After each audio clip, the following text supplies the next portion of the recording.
Who's a Heretic Child? By spacesapph1c. Chapter 7. I'm begging for you to take my hand. Summary. The whole world, it is sleeping, but my world is you. The Paper Knights. Notes. James finds Wolfstar is confused, Regulus secretly loves gossip, and Lily kicks ass. That's the chapter. Trigger warning for drowning, super minor character death, violence, injury. James, get out! James dodges behind a cabinet as another roll of parchment is lodged his way. Why? So you and Sirius can have some alone time? He pokes his head out from the safety of his hiding spot and is immediately hit square in the face with a charting map. Remus scoffs.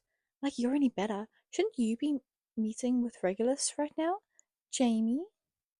James checks his pocket watch and realizes he is in fact late.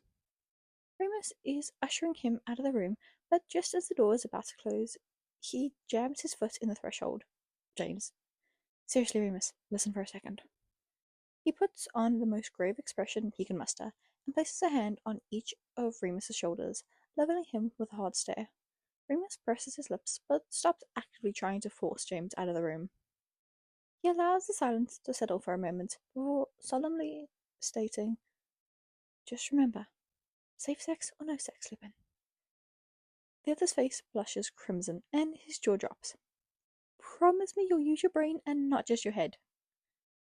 After some indignant stammering, James finally gets pushed out of the room, with the door slamming in his face, his stomach cramping as he wheezes between bouts of laughter. The sound of Remus exclaiming curses behind the door grows fainter as he steps away. Honestly, Remus should have expected that. The nightly escapades with Sirius have been going on in secret for a month now. As his best mate, he's obligated to tease him about it. Besides, with how shameless Sirius is when it comes to sharing details of their relationship, it's just too easy. Rather than going back to his room, he makes his way above deck to wait. Their nightly meetings started as an accident. It was a few days after they had left Hogsmeade. Lady Lily had asked James to take the first watch for the night. It wasn't common, but once in a blue moon they'd come across another ship in the middle of the night, so it was better to have at least one person awake and vigilant to steer away, or in the worst case scenario, wake everyone else up. While travelling the length of the ship, scanning the open sea, he came across Regulus on the main deck, lying on his back and staring up at the twinkling lights above them. He was still pretty reserved about the crew. Outside of that drunken night, when they had danced together, Regulus mainly stuck with Sirius. If he had to work with others, he performed his task quietly and kept his distance. When James came across the boy on the deck, he was expecting the usual one-sided conversation, where James tried to talk to him, and the other boy gave him brief one-word responses while silently observing his every move. Instead, Regulus told him about the stars. James is familiar with astronomy. To sail, you need to be somewhat knowledgeable of ways certain constellations and stars are, have a basic understanding of which direction you are facing based on how a star moves. But Regulus knows their stories. He pointed out the Northern Cross and told him about a man who was immortalized as a swan in the night sky. He showed James the 6 shining lights representing a poet whose lyre was placed amongst the stars when he died, grieving his lover. James's favourite to hear about. Every night, James takes the first watch and spends the hours lulled into a sense of peace by the swaying deck and Regulus's honeyed voice. And every night, he feels more and more like a shooting star, falling and burning up for the boy beside him. He's already settled, lying on his back when the familiar light creaking of footsteps echoes closer. He glances to his side as Regulus gracefully lies down beside him. The moonlight makes his skin look pearlescent, and the stars make his sage eyes glisten. All of Regulus is captivating, from his high, delicate cheekbones to the slight upturned slope of his button nose to a pronounced Cupid's bow. But James always finds himself fixating on the angel kiss right below Regulus's right eye. The little beauty mark, his long lashes graze, and his eyes flutter closed. James wants to kiss it. He doesn't. Instead, he clears his throat, feeling at a loss for words, so he settles on what's familiar. "So what's that one?" "Jamie, you can't just vaguely motion at the sky and expect me to know which one you're talking about," he trills. James points again, not really caring about which specific star he learns of, as long as he gets to listen to Regulus. who's usually so quiet, chatter on and on. That one. I still can't tell which one you're looking at. Regulus laughs fondly. James takes the opportunity to grab the other's delicate hand, leaning his head closer to Regulus so the view is the same as he points their conjoined hands at the celestial body he's decided on for the night. Do you see it now? He whispers. When he peeks over, Regulus has a small smile tugging at the corner of his lips. That's Altair. It's part of the Aquileia constellation. As Regulus trails on about the mythological eagle, James allows their hands to fall back to their sides, intertwined between them. Neither of them pull away, and James spends more of the night staring at the star beside him rather than the ones above. Regulus would consider himself a calm and collected individual. At least, that's what he recites in his head over and over again as he bangs on Remus Lupin's door at dawn. He's been knocking on and off for nearly a minute, when finally a disheveled Remus swings the door open. Before the man gets the chance to question him, Regulus pushes past him into the room looking for his brother. Sirius is lounging on the bed, eyebrows raised and lips quirked in amusement. Someone's up bright and early, his brother quips. Rather than saying anything back, he plummets onto the mattress beside him with an exaggerated groan. Remus comes back to sit at the edge of the bed, and Sirius patiently waits while carding his fingers through Regulus's hair, allowing him to wallow in despair for a bit longer. I don't know what to do, Siri, the younger mumbles. And what did James do this time? Regulus lets out a huff. This would all be so much easier if everyone could just read his mind. Last night, he held my hand, and because Sirius knows him so well, he doesn't say anything yet. Gives Regulus the chance to gather his muddled thoughts and put them into words. He acts as if he likes me. Maybe he does. From everything I've seen and heard, he likes you too, Reggie, Sirius assures. Not for the first time that month either. He says it like it's gospel, like there's no doubt in his mind, like it's that simple. I never said I like him. Remus rolls his eyes at that, and Regulus shoots him a glare. Here's the thing. He knows he's being a little irrational. Probably difficult. Definitely a smidge exasperating, considering the three of them have had several variations of this conversation already. But what if he's reading it all wrong? Regulus doesn't act, or maybe... Regulus doesn't act on maybes or what-ifs. That invites failure and rejection, both of which he handles horribly. He's self-aware enough to know he comes across as cold to most people, sometimes even mean. Making friends and getting to know others has never come naturally to him. He's always been more comfortable simply listening to and observing everyone around him. The self-consciousness that comes with expressing himself to people is something he'd rather avoid. But with James, it's different. It's easy. Not just easy, it's something he's come to enjoy. He wants to share parts of himself with James, and he desperately wants James to feel the same about him. How did you two know you liked each other? At that, Sirius throws him a confused glance, and his fingers pause in Regulus's hair. Regulus nudges his head into Sirius's hand so that he resumes the movement. Mooney and I are just friends, his brother dismisses with a casual wave of his unoccupied hand. What? Sirius, do you think I'm stupid or something? And now his brother is gawking at him like he's the crazy one. You can't be serious. I'm always serious. Sirius, you sleep in his bed every night. Well, yeah, the hammock makes me seasick, you know this. You flirt with him all the time. He's handsome. Great, now he's getting defensive. Regulus changes tactics and turns to Remus. You dote on my brother, he accuses, like a lover. Remus just shrugs, like that's the neutral way of things. The natural way of things. Idiots! He's been getting romance advice from two blithering idiots. Aren't you two literally fucking? Because honestly, what else can he say? Platonically, they voice and sing. Regulus blinks and solidly reprimands himself for assuming these two would have the emotional intelligence to get into a relationship with one another that smoothly. He leaves the conversation at that. How two people can be unaware that they're in a relationship is beyond him, and it's far too early in the morning to try and comprehend it.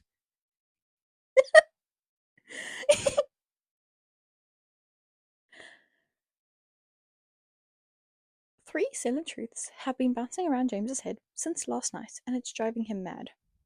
1. He's absolutely smitten with Regulus, and his infatuation is only growing stronger. 2.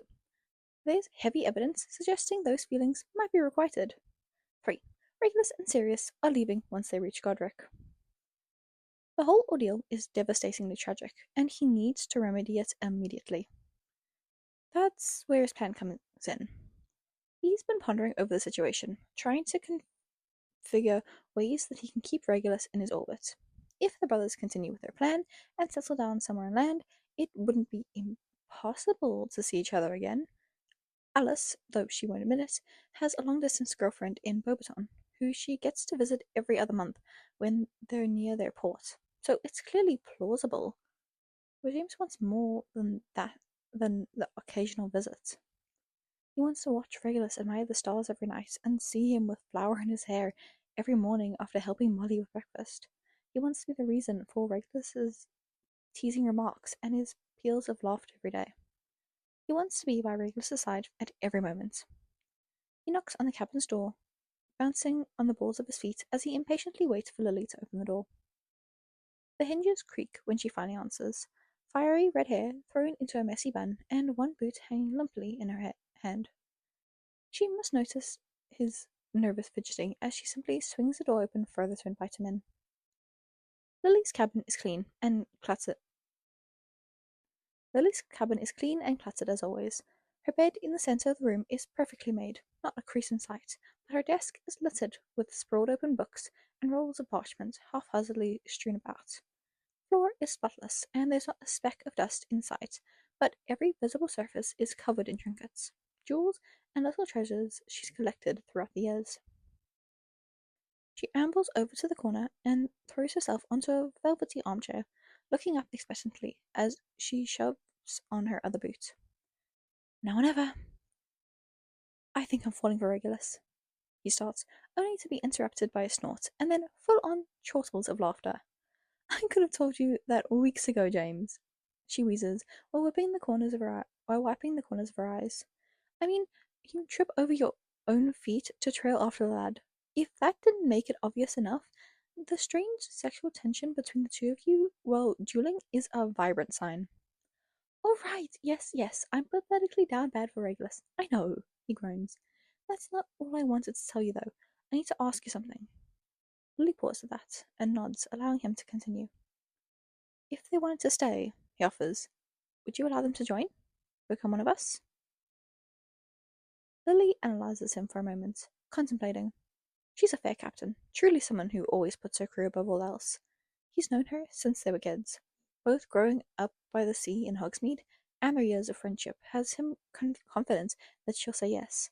She's witnessed firsthand how the brothers have changed life aboard the Valkyrie. Sirius is a quick learner, picking up fast when it comes to physical labor around the ship. He's charismatic and gets along well with everyone. He's even formed a chaotic duo with Marlene, and though they wreak havoc, everyone finds them both endearing and entertaining. Not to mention whatever he has going on with Mooney. Regulus, on the other hand, is an ace when it comes to celestial navigation and is able to discuss charts with Remus at an academic level the rest of the crew struggle to keep up with. He's bonded over baking with Molly and helps her in the kitchens every morning, which they all know she's grateful for. He also managed to join Dorcas and Emmeline's gossip circle, albeit unwillingly at first. If that's not proof enough that he's integrated his way into the heart of this crew, James isn't sure what is. Alright, James can already feel the pinch in his cheeks from how hard he's grinning. If they decide they want to join us, they're more than welcome aboard my ship. Lily rises from her seat, grabbing a few papers from her desk, and heading towards the door. And come find me later. I need to do inventory before we make it to the port, and it'll be quicker if there's two of us. He follows her out of the cabin, thanking her over and over. James mentally checks off phase 1 of his plan, while veering over towards the heart of the ship. He finds Regulus sitting alone in the mess hall. Molly must have already finished breakfast, and the rest of the crew is likely just waking up, early as it is. He sits across from him, grabbing a plate for himself, piling it with eggs, bread, and cured meat. Regulus is spreading an absurdly copious amount of blackberry jam on a bread slice, but looks up when James sits down. A quiet grin appears on his face, just big enough to showcase the dimples on his left cheek. Time to enact phase 2. Go on a date with me tomorrow? Regulus's brain takes a second to reboot and process what James just asked. He was close to having an existential crisis earlier this morning over hand-holding. A full date will probably give him an aneurysm. Like, a date? Oh, great. Real, articulate Regulus, you're really gonna have him swooning now. James is staring down at his plate, mindlessly moving the food around. Yeah, I thought maybe once we hit land, we can spend the day together in town. Just us. He looks up from his plate to make eye contact with Regulus. Earnest, bourbon-colored eyes boring into him. Alright. Now you're too over-enthusiastic. Too easy. May as well invite him to bed now. Before any modification or doubt can creep in, James jumps up from his seat. Really? I mean, perfect. Great. I'll find you later. I have to go help Lily with something. And with that, James cleans his plate off and heads out, leaving Regulus alone. He watches the retreating figure, feeling a buzz of nervous excitement just under his skin. James Potter just asked him out on a date. Regulus just agreed. His father is probably rolling in his grave right now. Regulus is going to be a smug bastard once he hears the news. The rest of the crew slowly begins to trickle in, easy chatter starting to fill the room. He's so busy washing the entrance or waiting for Sirius and Remus to walk in that he startles when two figures settle into the seats on either side of him. So, a date in the town with James Potter, huh? Dorcas is grinning down at him, the glint in her eye telling him she won't be leaving the conversation alone until she gets a thorough play-by-play. Emmeline is leaning into his side with a similar expression on her face. He asked me no less than 3 minutes ago. How the hell do you two already know about that? He questions while leveling Dorcas with a glare and slapping Emmeline's hand away as she reaches for his breakfast. You should know by now not to question our ways, Rogue, Emmeline chastised teasingly. Now tell us everything. He recounts the events of last night and this morning several times because Dorcas kept asking questions and demanding more detail. By the time he's finished, Dorcas is gushing about picking out an outfit for him tomorrow, and Emmeline is snickering about how the sudden occurrence means she's won several betting pools amongst the other crew members. Emmeline is shouting across the table at Alice, claiming that she owes her 5 galleons when the bell rings from above deck. Regulus meets eyes with Dorcas before they both race to figure out what's going on. The main deck is in chaos. Captain Evans is yelling instructions from the helm as everyone rushes to follow her orders. Marlene rushes below deck with Molly and Mary following closely behind. A cannon sounds, and it's only then that Regulus looks out and sees the other ship, which is far too close for comfort. It's slightly larger than the Valkyrie, made of Ataka wood, and it flies cobalt flags. Emmeline whistles from behind him. Oh, this is interesting, she mutters. Feel free to share why for those of us who are still scrambling over here, he chides back. That's the Sea Serpent. It's Severus' ship. Dorcas fills in. He's had this long-standing grudge against Captain for years. Rumor says he's bitter because she rejected him. He actually hates James too. Thinks he stole Captain's affection. Emmeline adds on. Another cannon sounds, and this time it makes contact and rattles the ship, almost knocking him off balance. He's still hung up on Emmeline's last sentence, though. Wait, James and Captain Evans were together? He really tries to smother the sudden flicker of jealousy, but that woman is essentially Athena incarnate. He's in touch with reality enough to know you can't compete with the literal pirate queen. His question still comes out, sounding petulant despite his best efforts, even to his own ears, which are now ringing from the cacophony of yelling and the firing of cannons. Emmeline lets out a peal of hysteric, high-pitched laughter. Gods no, Captain is about as straight as seaweed, but she and James have been friends since they were kids, so the dating rumors have always followed them around. Rumors based on zero substance, by the way. If everyone stopped trying to push for the captain and first mate narrative, they would have noticed the brief fling that happened between James and Remus a couple years back. Dorcas adds.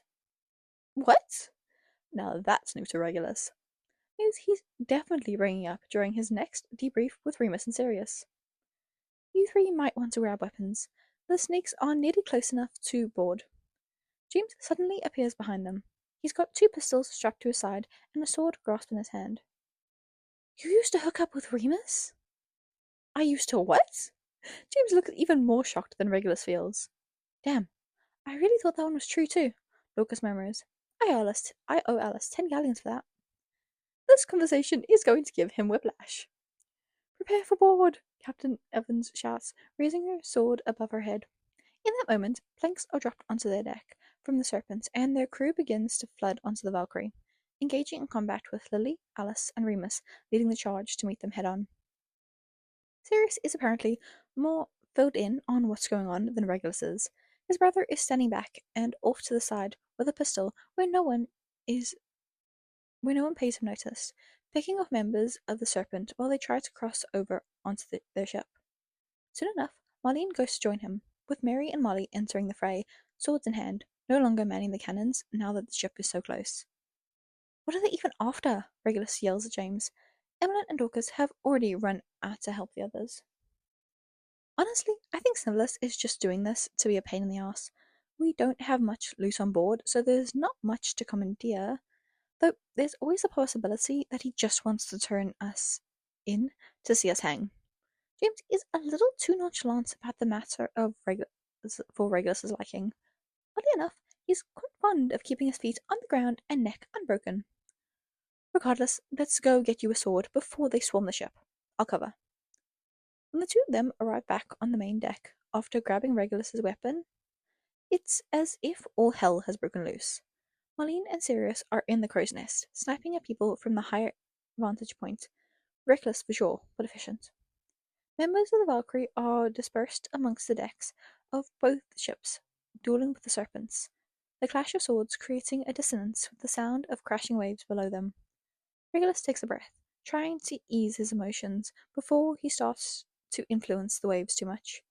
During his brief time at sea, he's learned it takes more focus to handle a larger area of water, similar to trying to suck in your gut after a heavy meal. It's manageable, but it pulls a lot of his focus.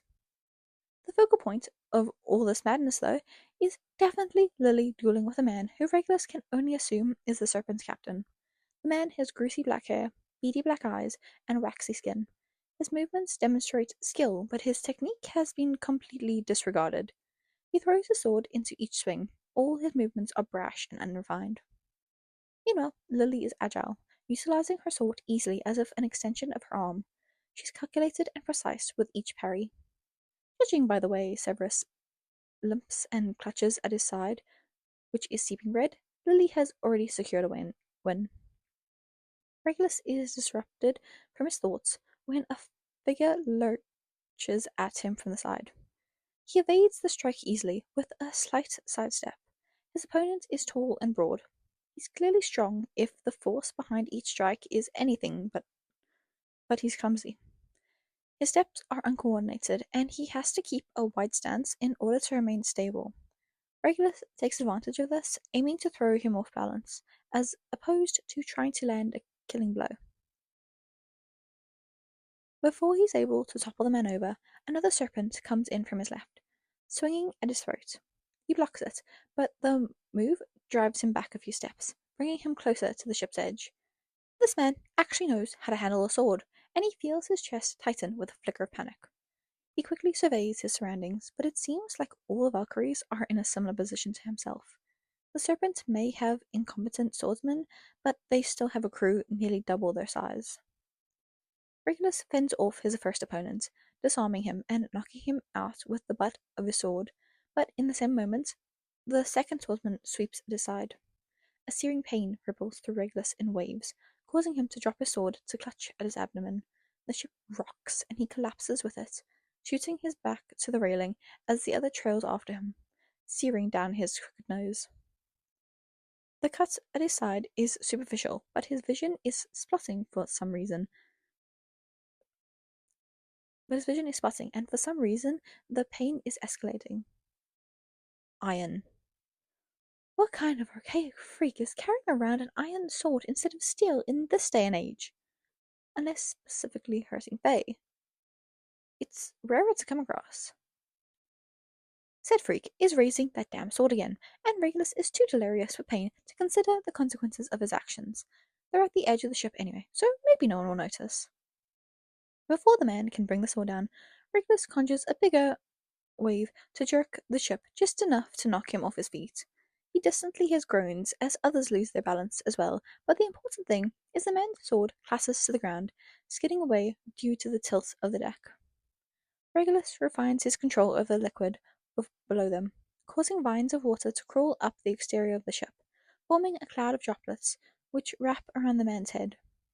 Regulus exhales and the cloud constrains, pooling into a bubble of water which blocks off the man's airways. He's drowning. Regulus is still on the verge of blacking out. He's not sure which of them loses consciousness first. Shit. He's not sure how he's going to talk them out of this one. Severus surrendered like a little coward, although considering Captain Evans had him weaponless and on his ass, maybe it was less cowardice and more self-preservation.